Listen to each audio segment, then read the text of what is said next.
Магия доброй мысли. Как маленькая искра меняет весь день,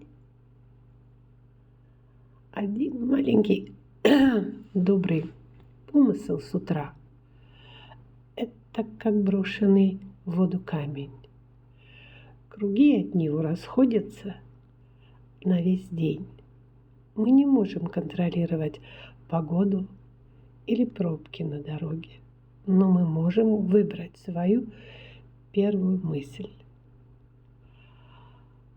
Скажите себе сегодня: со мной обязательно случится что-то хорошее. И вы удивитесь, как мир начнет подмигивать вам в ответ.